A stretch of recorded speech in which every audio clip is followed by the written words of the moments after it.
আল্লাহ বলেন, ও বন্ধু হাবিব, আমি আল্লাহ আপনি রাসূলকে এমন একটি রাত দান করেছি যে রাত হাজার মাসের চাইতে উত্তম। বড় করে বলুন সুবহানাল্লাহ। তানাজ্জালুল মালায়েকাতু ওয়ার রূহু ফিহা বিইজনি রাব্বিহিম মিন কুল্লি আমর সালামুন হিয়া হাত্তা মাতলাইল ফাজর। এই রাত এমন একটি রাত যে রাতে হযরতে জিবরাইল আমিন আলাইহিস সালাতু ওয়াস সালামের নেতৃত্বাধীন আসমানি জগতের অসংখ্য ফেরেশতা জমিনের মধ্যে অবতরণ করেন, জমিনের মধ্যে নেমে আসেন। তারা জমিনের মধ্যে আসার পরে বান্দার জন্য দোয়া করেন, বান্দার গুনাহ ক্ষমা চান, বান্দার জন্য নাজাত কামনা করেন। বড় করে বলুন সুবহানাল্লাহ। সেজন্য লাইলাতুল কদরের রাতে কেউ অবহেলা করে এই রাত পার করবেন না, ঘুমিয়ে রাত পার করবেন না, ঘোরাফেরার মধ্যে রাত পার করবেন না। কারণ এই লাইলাতুল কদরে যে কোনো একটা নির্জন জায়গায় আপনি যদি বসে বসে আল্লাহর ইবাদত করেন, এই কোরআনে পাকের আয়াত প্রমাণ করে দিচ্ছে আপনি যখন ইবাদতে বসে যাবেন ওই সময় শুধু আপনি একা থাকবেন না, আপনার আশেপাশে অসংখ্য আল্লাহর ফেরেশতা তাকে। বড় করে বলুন সুবহানাল্লাহ।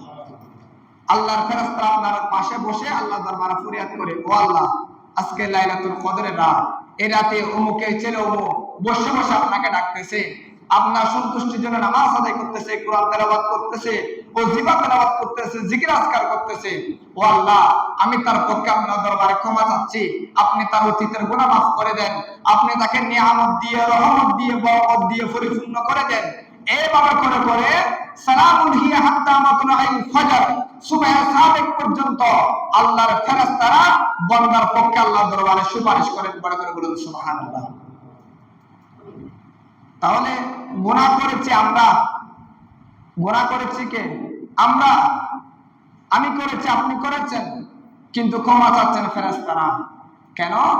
কারণ এই রাতে বিনয় হয়ে যখন আমরা আল্লাহর দরবারে হাত তুলে দিই, আল্লাহ আমাদের এই ইবাদতগুলোকে সাক্ষী হিসেবে কিয়ামতের ময়দানে দেখানোর জন্য আল্লাহ আসমানি জগতের অসংখ্য ফেরেশতা জমিনে পাঠিয়ে দেন। বলো, আমার ফেরেশতারা তোমরা জমিনে চলে যাও, আমার বান্দারা যে ইবাদত করতেছে তোমরা তাদের পাশে যাও, তাদের পাশে গিয়ে তাদের ইবাদত শ্রবণ করো এবং কিয়ামতের ময়দানে তোমরা তাদের পক্ষে সাক্ষী দেবে। বড় করে বলুন সুবহানাল্লাহ। সেজন্য এই মাহে রমজান মুবারকে বা লাইলাতুল কদরে যদি আমরা ইবাদত বন্দেগী করতে পারি, তাহলে কাল কিয়ামতের ময়দানে ফেরেশতারা আমাদের জন্য সুপারিশ করবে, ফেরেশতারা আমাদের পক্ষে সাক্ষী দেবে, ও আল্লাহ, আপনার এই বান্দা লাইলাতুল কদর রাতে ইবাদত করেছে, তার পাহাড় পরিমাণ গুনাহ থাকতে পারে, সাগর পরিমাণ গুনাহ থাকতে পারে, আমি ফেরেশতা তার পক্ষে সুপারিশ করতেছি, আল্লাহ আপনি তার অতীতের গুনাহগুলো মাফ করে তাকে জান্নাতে বানিয়ে দেন। আমার নবী বলেন, আসিয়াম ওয়াল কুরআন ইয়াশফাআনি, এভাবে করে রোজা আপনার জন্য সুপারিশ করবে, কোরআন আপনার জন্য সুপারিশ করবে। যখন রোজা, কোরআন, ফেরেশতারা আপনার পক্ষে সুপারিশ করবে, আল্লাহর সাথে সাথে আপনাকে জাহান্নামী থেকে জান্নাতে বানিয়ে দিবেন। বড় করে বলুন সুবহানাল্লাহ। সেজন্য অবহেলা করে রাত পার করবেন না, এবং লাইলাতুল কদরের রাতে যদি আপনি ইবাদত বন্দেগীর মাধ্যমে রাতটা অতিবাহিত করতে পারেন, বিভিন্ন ইবাদতের মশগুল থেকে আপনি যদি রাতটা পার করতে পারেন, আমার নবী হাদিসে পাকের মধ্যে ঘোষণা দিয়েছেন, বিসমিল্লাহির রহমানির রহিম, আন নবী হুরায়রা রাদিয়াল্লাহু তাআলা আনহু আনিন নবী সাল্লাল্লাহু আলাইহি ওয়াসাল্লাম قال من قام ليلة القدر إيمانا واحتسابا غفر له ما تقدم من ذنبه। আল্লাহর হাবিব হাদিসে পাকের মধ্যে বলেন, যারা লাইলাতুল কদর পেয়ে এই লাইলাতুল কদরকে মহব্বত করে, এই লাইলাতুল কদরকে তাজিম করে যারা একাগ্রতার মাধ্যমে রাত পার করেছে, ইবাদতের মাধ্যমে রাত পার করেছে, রিয়াজতের মাধ্যমে রাত পার করেছে, তাদের পাহাড় পরিমাণ গুনাহ থাকতে পারে, সাগর পরিমাণ গুনাহ থাকতে পারে, আল্লাহ রাব্বুল আলামিন মুহূর্তের মধ্যে তাদের পাহাড় পরিমাণ গুনাহ মাফ করে দেবে। উচ্চ আওয়াজে বলুন সুবহানাল্লাহ। ঈমানান ওয়া ইহতিসাবান গুফিরা লাহু মা তাকদ্দামা মিন যামবি।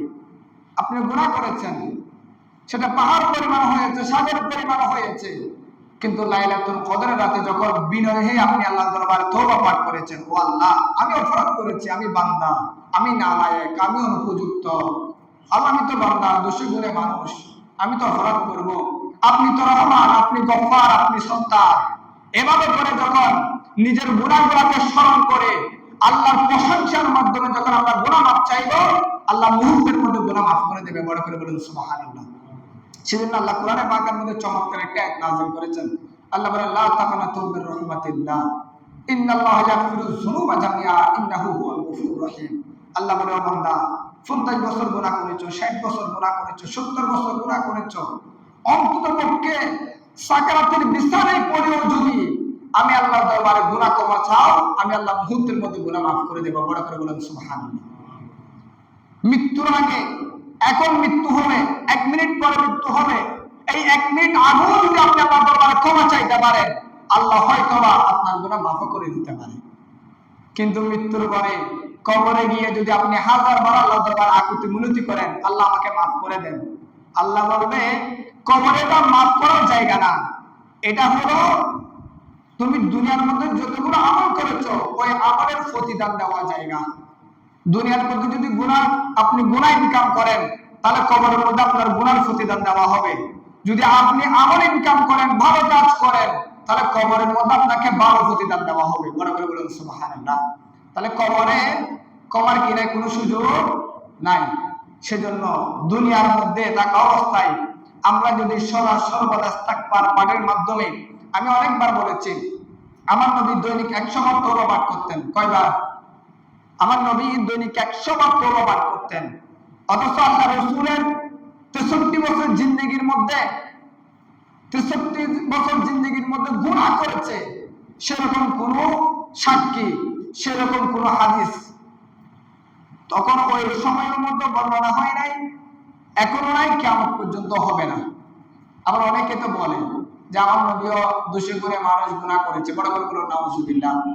আমার নবী ছিলেন মাসুম, নিষ্পাপ।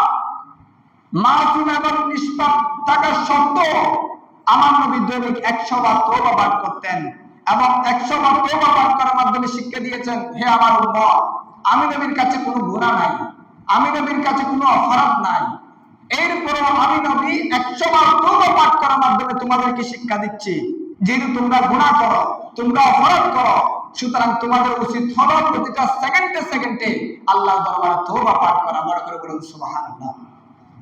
সেজন্য অসংখ্য জায়গার মধ্যে বাবা আছে, আমি তো অনেকবার বলেছি, ইন্নাল হাসানাতি ইউযহিবানাস সাইয়্যাত।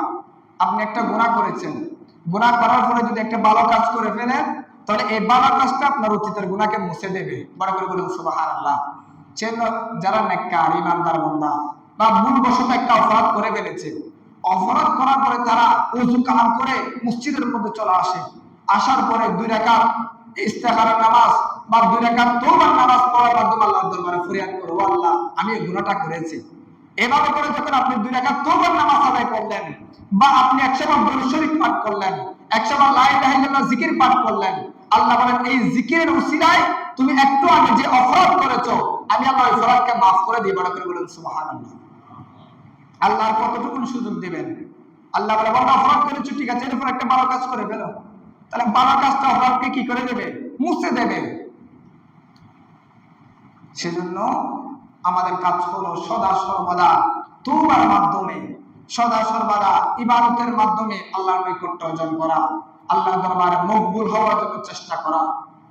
সম্মানিত হাজিরিন, আমি আপনি যদি দুনিয়ার মধ্যে থাকা অবস্থায় আল্লাহর দরবারে মকবুল বান্দা বলতে পারি, নেককার বান্দা বলতে পারি, কবরে হাসরে নসরে আমাদের কোনো ভয় নাই। লা খাউফুন আলাইহিম ওয়া লা হুম ইয়াহজানুন। আপনার কবর হবে জান্নাতের বাগান, হাসরের ময়দান হবে, হাসরের ময়দানে আপনার মাথার উপর থাকবে স্বর্ণের তাজ, মুকুট, হীরার মুকুট থাকবে এবং আপনার চেহারা থেকে নূর বের হবে, আপনার ওযুর জায়গাগুলো থেকে, সিজদার জায়গাগুলো থেকে কিরণ বের হবে, মানুষ আপনাকে দেখে শান্তিত হবে। ওগো, আজকে তার চেহারা থেকে নূর কেন বের হচ্ছে? তখন ফেরেশতারা বলবে, এই বান্দা দুনিয়ার মধ্যে নামাজ পড়েছে, এই বান্দা দুনিয়ার মধ্যে উত্তম কাজ করেছে, এই বান্দা দুনিয়ার মধ্যে লাইলাতুল কদর পেয়ে লাইলাতুল কদরকে যথাযথভাবে ইজ্জত করেছে, লাইলাতুল কদরে ইবাদত করেছে বিদায় আজকে তাদের চেহারা থেকে নূর বের হচ্ছে। বড় করে বলুন সুবহানাল্লাহ।